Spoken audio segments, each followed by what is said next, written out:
320 амандмани на европратениците за извештајот за Македонија на Илхан Ќучук, од кои 50 се од бугарски европратеници. Се само пример што се исследува на Македонија кога ќе ги почне преговорите со Унијата со оваа преговарачка рамка.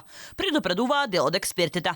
Нови и нови амандмани, барања, услови се нашата иднина штом и ако го започнеме процесот за интегрирање во европското семејство по преговарачката рамка која ја прифати владата на Ковачевски и Ахмети.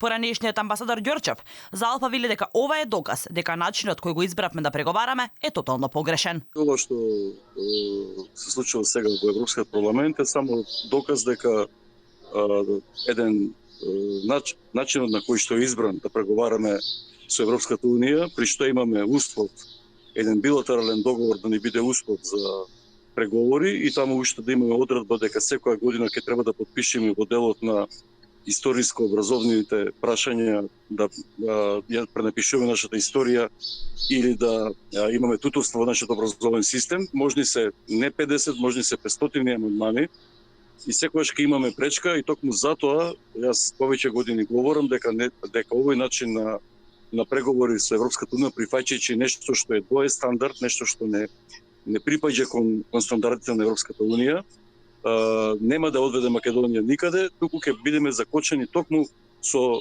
прифаќање на ваква преговарачка рамка. Вели на основните поглавја, кога би почнале преговорите, Македонија ќе заглави. Оти Бугарија ќе има право да го прави тоа, баш заради преговарачката рамка која македонската влада ја припати, иако и опозицијата, а и дел од граѓанскиот сектор се противеа. Овој начин на преговори, каде што имаме услов, многу тежок услов, разрешување на ќе ви кажам, не мора првите поглавја, темелните вредности, поглавјата 23-24, право, правосудство, правда, тука ќе паднеме за тоа што чим нема праведност, вие можете колку сакате, ако некои смета, бугарите сметаат, тие си имаат своја стратегија дека се неправдани во однос како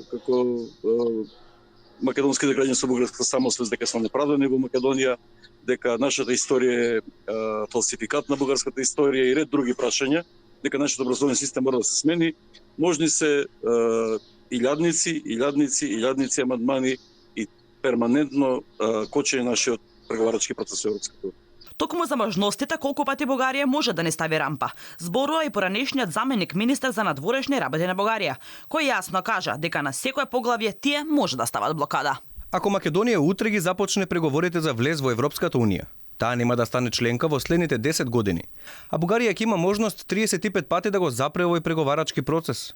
Кира Митчиев посочи дека поглавието за добрососедство и владење на правото е прва што се отвора во преговарачкиот процес и последно се затвора. Така Бугарија секогаш ќе може да каже дека оваа земја не ги исполнува критериумите, додаде тој.